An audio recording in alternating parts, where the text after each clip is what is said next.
Guys, 2021 is almost over and it's time to upgrade your wallet. Our friends at Ridge are here to help you step up your pocket game. This incredible wallet is light, sleek, and industrial. Plus, it doesn't bulge out of your back pocket. Ridge wallets hold up to 12 cards, plus all the cash you need. You can choose from over 30 colors and styles, including carbon fiber and burnt titanium. It's the best wallet you can buy, and you don't just have to take my word for it, because there's over 30,000 five-star reviews. I was skeptical at first, but once I tried it, I never went back. And for you, there's no pressure. Test it out for 45 days. If you don't love it, send it back, get a full refund. A Ridge wallet is the perfect gift for the holidays. There's a lifetime warranty, and when you click on the link in the description, you'll get 15% off until December 8th with free worldwide shipping and returns. Go to ridge.com/Chael. That's ridge.com/Chael and use the promo code Chael. Dana White is the master of putting on meaningful fights with significance. Now, I'm talking about Charles Oliveira and Dustin Poirier, but it was a lot bigger than just those two. One of the allures to this fight had nothing to do with those two. They had nothing nationalistic. They had nothing personal. They had no grudge. They had nothing that all huge fights need. But other people that touched that fight did. By example, the legacy of Khabib was on trial last night. Khabib left the division having told the world that he has cleaned it out and nobody could compete with him. But there was a guy there. And this isn't a new era. Oliveira was there when Khabib was there, and they never did cross paths. And this wasn't some younger guy. Oliveira is 2 years or 3 years older than Khabib. And now they have a common opponent known as Dustin Poirier, and Oliveira disposed of Poirier 61 seconds faster than Khabib. This is not fair, what I'm bringing to you.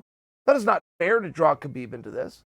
But anybody that wants to talk about legacy and then try to tell me that I can't do the math that I just did, or that you guys aren't able to have the narrative that I just stated, don't know what goddamn legacy means. Legacy is about how are you going to be remembered after you're gone by other people. And for St. Pierre, it was impossible. He just didn't have a way to not say he was the best. When he left, the guys that he beat, John Hendrick specifically, ran off and did a championship run. That all favors George. Khabib leaves, and a guy who was there the whole time he was there grabs the championship, shows he's the best, shows he should have had that fight with Khabib, and by the way, takes out a common opponent over a minute faster than Khabib did. The other side of it is Conor McGregor. Conor McGregor got destroyed twice by Dustin Poirier. If you get destroyed by a guy who gets destroyed, do you see where it starts to become a problem? I mean, do you see where it starts to be tough? Where all of a sudden you want to quit saying I'm fighting for legacy? How about I'm just fighting for tonight? How about it's just this moment? How about it's just you and me? How about it's for this memory? It's for this vendetta. It's for this ranking system. It's for this title. And you start to see where legacy starts to be very unfair. But you also start to see where Team Oliveira has gained some major momentum. And where does Oliveira go? It appears right into Justin Gaethje. And what does that match look like? Because we're all so quick to dismiss Charles, myself included. I've been with Dustin Poirier on this one from Jump Street. 24 hours before the fight, I flipped.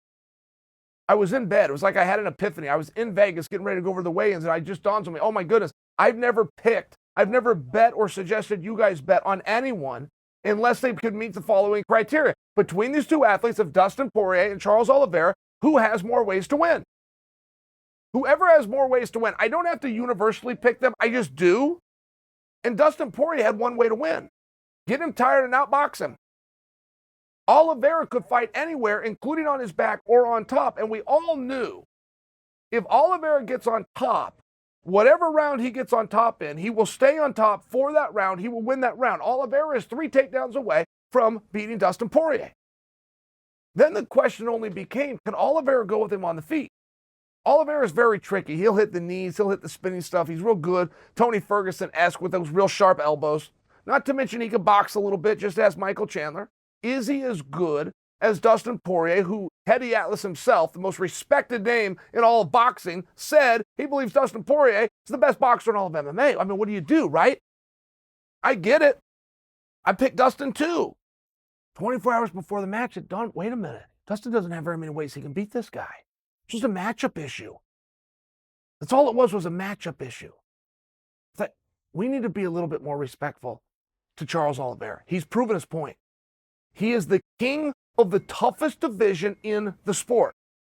155 pounds is the hardest and the deepest iron on top of iron division in the sport. He sits at top of it. Let's put a little respect on his name. And you want to know how long I kept to that deal?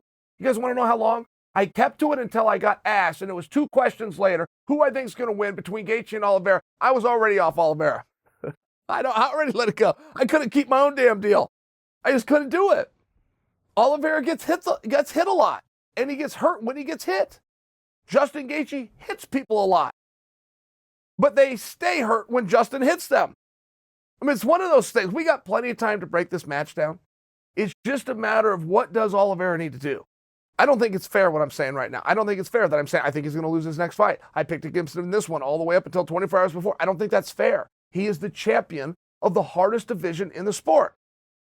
He just did at a faster rate the same thing that Khabib did. He achieved what Khabib achieved. He just did it quicker. At what point does that matter? At what point do we appreciate that?